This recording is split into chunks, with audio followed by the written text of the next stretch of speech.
Monday, August 10. This is the news on PBCJ. I'm Simone Absalom. Jamaica has recorded another death from COVID-19. This brings to 14 the total number of deaths in Jamaica due to the virus. The deceased is a 37-year-old male from St. Catherine. 20 more people tested positive for the virus within the past 24 hours, pushing the country's tally to 1,023. The new cases include 14 females and 6 males with ages ranging from 4 months to 66 years old. Of the 20 cases, 1 is imported with an address in St. Thomas. 9 are contacts of confirmed cases, 7 of which are from St. Thomas and 2 from St. Mary. The other 10 cases, 9 from St. Thomas and 1 from Kingston and St. Andrew, are under investigation. Recoveries remain at 745, while the country is managing 206 active cases, including 6 moderately ill patients. There are no critically ill patients at this time, and 58 cases have returned to their countries of origin. Prime Minister Andrew Holness says the prospect of closing our borders is not the most feasible and certainly not the most practical for our economic context. This as the country is seeing a surge in COVID-19 cases. We are an economy where more than 40% of our foreign exchange is dependent on tourism. And though sometimes we may have an ambivalent relationship with tourism, the truth is that the economy cannot survive long without it unless we diversify into other areas, and that takes time. Even outside of that, Jamaica is an internationalized country. People come here for all kinds of reasons, for our culture, our music, our food, our people, for business and investment. People have made Jamaica their home. The prospect of closing our borders for an extended period is not one that is feasible. It is not. We would be cutting off our nose to spite our face. So, Jamaica, more than other countries, must learn very quickly how to live with COVID-19. That is the reality. We must learn how to live with this disease. When there is an outbreak, the effective strategy is to close and prevent movement. That is the most effective strategy. But it is the most deleterious on the economy because you not only stop the spread of the virus, but you shut down your economy literally. There are other measures which we call infection control and prevention methods. We have seen people breaching this. People who are ill, who know they are ill, with the symptoms I've just mentioned, are moving about the population and taking the virus with them and passing it on to others. But should I leave those persons, the weak fences among us, to cause us to have to, at each point that there is an outbreak, shut down entire communities, shut down entire parishes, and even move to shut down the country? What about you who have to go to work and send your children to school? You have been protected so far. Generally, the country feels safe. Our success could be our failure if we do not remain vigilant in this fight against the COVID-19 pandemic. He was speaking at a tour of Barratttown over the weekend. There, the Prime Minister officially unveiled the sign and opening of the park, as well as reviewing the upgrade of a school in the community. These projects were made possible through the Integrated Community Development Project under the Jamaica Social Investment Fund, JSIF. Some residents of Bamboo River in St. Thomas have been reportedly fleeing the community since the Prime Minister's announcement of a 14-day quarantine due to confirmed COVID-19 cases in the area. Residents of Bamboo River and the adjoining community of Church Corner have been quarantined following an increase in novel coronavirus cases. Health Minister Dr. Christopher Tofton, who visited Bamboo River and Church Corner on Friday, said other communities will be quarantined if the spike in coronavirus cases continues. Meanwhile, Dr. Fenton Ferguson, Member of Parliament for St. Thomas East, wants corner shops in the two communities to remain open to serve residents. The Electoral Office of Jamaica says it's ready for nomination day, whenever that may be. It's working on the final touches on its preparation for the general election. Anticipation has been building for months in relation to impending elections. Campaigning by expected candidates has been ramped up. The Jamaica Customs Agency, JCA, is advising that its offices located at Newport East and King Street in Kingston has been closed until Tuesday, August 11, after an employee tested positive for COVID-19. The JCA says the entity will continue to provide all online services and that staff will continue to liaise with customers under its teleworking regime. The entity is further advising that all other customs offices, including locations at the air and seaports, will remain open to the public. Commissioner of Customs Velma Ricketts Walker says the offices are currently undergoing a comprehensive sensitizing exercise and that the closure is a precautionary measure for both staff and customers. Superintendent of Police Leon Clunis was laid to rest on the weekend. Clunis was one of 4 cops who were shot during a police operation in Horizon Park, Spanish Town, St. Catherine on June 12. He would succumb his injuries on July 30. Constable Dakota Hilton and Corporal Dane Biggs were among the wounded cops who died the same day. In a message that was played at the funeral, Prime Minister Andrew Holness lauded Officer Clunis for his dedication to the force and for his ultimate sacrifice in service to the country. From all indications, Superintendent Clunis was a commander who led from the front, wherever he served in the force. We saw this in his fearless work in tackling lottery scamming. He had a passion for his job, which made it more of a calling for him. No one expected the turn of events on the morning of Friday, June 12th, which ended in Detective Corporal Dane Biggs and Constable Dakota Hilton losing their lives. As a country, we were deeply saddened at the deaths of Dakota and Dane, but we were hopeful that Superintendent Clunis, who was critically injured, would have pulled through. I visited him on June 27th in the hospital. He was in high spirits. I encouraged him to remain strong. We talked and laughed about an encounter we had many years before, of which he reminded me. His smile lit up the room as we joked. I personally thanked him for his service to the force and to Jamaica. It came as a shock to all of us when we learned that he had succumbed. Without a doubt, his passing has saddened all of us. Superintendent Clunis's life and work will be forever remembered. To his wife, Tricia, and his 3 children, Hannah Kay, DeJean, and Danielle, to his family, friends, and colleagues, we mourn with you and we offer our prayers and our support. May the soul of Leon Clunis rest in peace, and may light perpetual shine on him. 28-year-old Renford Nelson has been charged with sacrilege after several items were stolen from a church in Middlesex in Christiana, Manchester. The police says Nelson, otherwise called Cruz, of Wild Cane St. Anne, allegedly broke a glass, forced open a vestry door, and entered the church about 10:30 a.m. on Sunday, August 2. It is further reported that he then gained entry to a vault and stole several pieces of equipment. He was arrested on Monday, August 3, and later charged. As we start the financial week, we take a look at the market movements with Gabriel Thompson with the Business Report. In Friday's trading session, the JSE combined index declined by 519 points to close at under 400,000 units.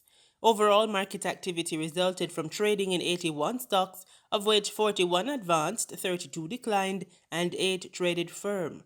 The junior market index advanced by 11 points to close at under 3,000 units. Stocks advanced for Access Financial Services Limited, AMG Packaging and Paper Company, and Barita Investments Limited. Stocks declined for 138 Student Living Jamaica, Berger Paints Jamaica, and Caribbean Cement Company. Trading firm were Epley Limited, Express Catering Limited, and First Rock Capital Holdings US dollar. Trans-Jamaican Highway Limited was the volume leader with 6.2 million units, followed by Wigton Wind Farm Limited ordinary shares with 2.1 million units, and Community Workers of Jamaica deferred share with 1.3 million units. Now for the foreign exchange. The US dollar on Friday, August 7, ended trading at $149.22. The Canadian dollar sold for an average $112.33. The pound sterling traded for $193.60, and the euro ended trading at $178.14. Oil rose on Monday, supported by an improvement in Chinese factory data and rising energy demand as countries eased lockdowns, but traders remained cautious due to U.S.-China tensions and uncertainty over a U.S. stimulus package. Brent crude futures rose 41 cents to $44.81 a barrel. West Texas Intermediate crude futures gained 56 cents to $41.78 a barrel. That's it for the business report on PBCJ. I'm Gabrielle Thompson. In regional news, the Grand Bahamas 2-week lockdown has been extended. The measure had initially been implemented on August 4 to curb community spread of COVID-19 virus. The details in this ZNS News report. Minister of State for Grand Bahama Senator the Honorable Kwesi Thompson announcing the extension of the current lockdown. Minister Thompson noting that the decision to extend the lockdown was made after consultation with health officials. The lockdown implemented for Grand Bahama from the 23rd of July to the 7th of August will be extended to Wednesday, the 19th of August at 5 a.m. Minister Thompson noting that the decision was made in order to continue to slow the community spread of the COVID-19 virus on Grand Bahama, as the numbers have been increasing. As of Wednesday, the 5th of August, health officials have confirmed 336 confirmed cases of COVID on the island. In addition, the Minister of State adds that the lockdown order that took effect for the entire country on Tuesday, August 4th, will continue to apply to Grand Bahama through the end of this extended lockdown period. And as a reminder, on Mondays, Wednesdays, and Fridays from 7 a.m. to 5 p.m., the following will be allowed to operate for the general public: grocery stores, gas stations for external services only, pharmacies for curbside services, water depots, bakeries for curbside and delivery, water and ice production companies for curbside and delivery services only, and hardware stores for curbside and delivery. On Saturdays, grocery stores, pharmacies for curbside, gas stations for external, and water depots are permitted to open from 7 a.m. to 1 p.m.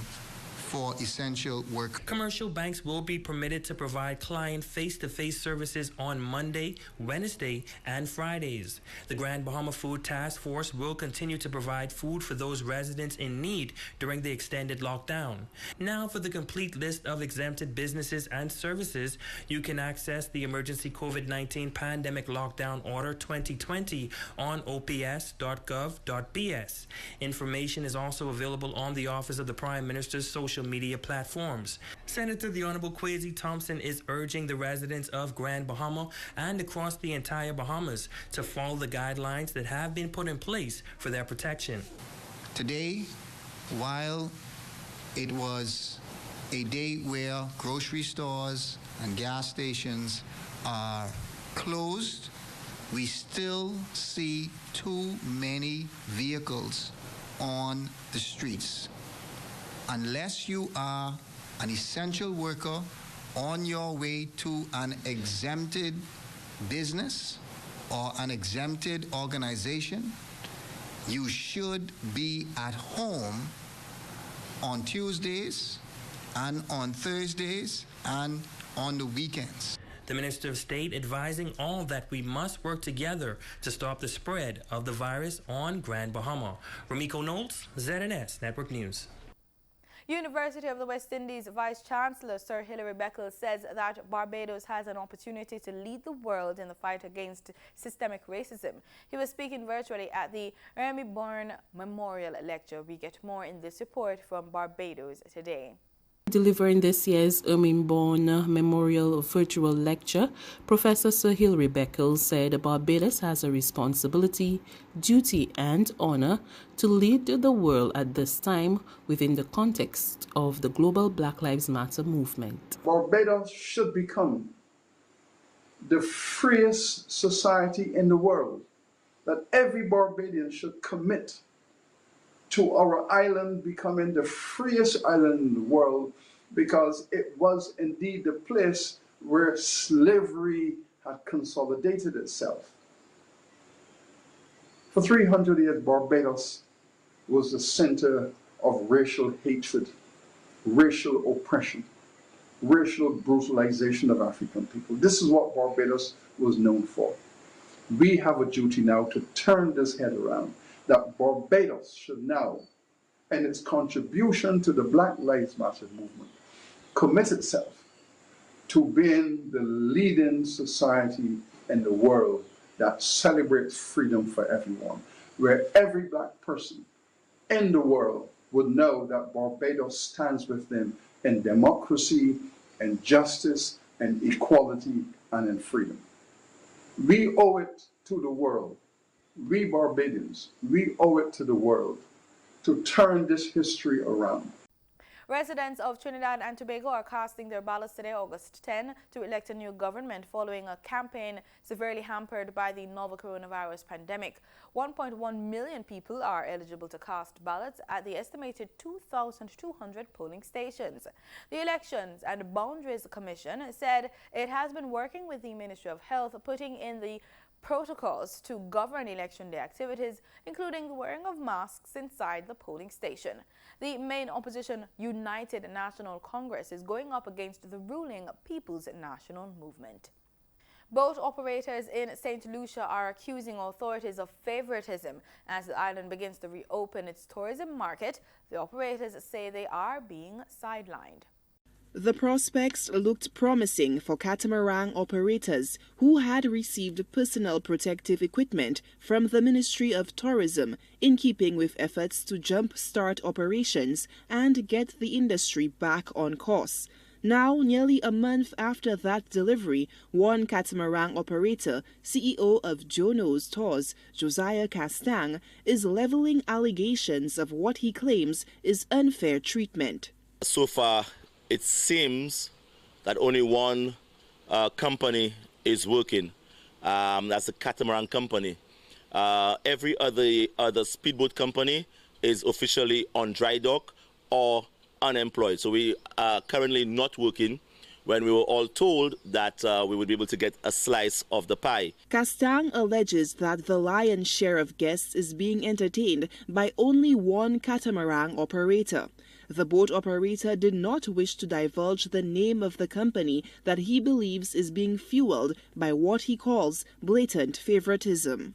As a St. Lucian entrepreneur, I am speaking on behalf of all my other brothers, and I'm saying that we need a fair share of the pie, and we need to work. We want to work. We have staff to pay. We have people to create employment for. We have things to do. Not only one set of people need to eat. We all need to eat in this business. So again, I'd like to appeal to the authorities to look into this and assist us as we are suffering in the speedboat company. We questioned Castang on the level of assistance to tour operators from the government. For staff members and so forth, yes, there is outlets for them to receive NIC contribution. But like anything else, let's be real about it. It is so minute. And I mean, with the cost of living and standard of living that we have, the NIC really and truly is a pinch. But if we can get our people to work again. We'll assist them because we're not lazy people. We want to work, but we need to have a fair playing field that we can all work. News Force reached out to Ministry of Tourism officials who vehemently denied any level of favoritism to any one catamaran operator during the first phase of the island's reopening to tourism. Solange Alfred, HTS News Force. In sports, we kick off with football. National player Junior Flemmings played a starring role as Phoenix Rising hampered New Mexico United 5-2 in the United Soccer League on Saturday. It was New Mexico who took the lead through another reggae boy, Romeo Parks, who netted in the 5th minute. Phoenix Rising were back level in the 17th as Flemmings scored the first of his 3. His second came in a 73rd minute, which made the game 4-2 in favor of Phoenix. He completed his hat-trick with a goal in the 86th minute to take his tally to 6 goals in 5 games since the restart. Over to athletics. World champion Chilean Fraser-Pryce and Olympic champion Elaine Thompson-Herah shot out the blocks on Saturday as track and field action returned to the National Stadium for the first time since the COVID-19 pandemic shut down the sport. Fraser-Pryce clocked 10.87 seconds in the second round of the women's 100 meters to jump to the top of this year's world list. She sped to victory ahead of Sasha Forbes of Sprint Tech Track Club 11.20 and MVP's Kashika Cameron 11.56 seconds. Thompson-Herah ran 10.88 seconds to win her section ahead of Natasha Morrison of Sprint Tech Track Club 11.25 and MVP's Anthony Stratton 11.46 seconds. And that's the news on PBCJ. Thank you so much for watching.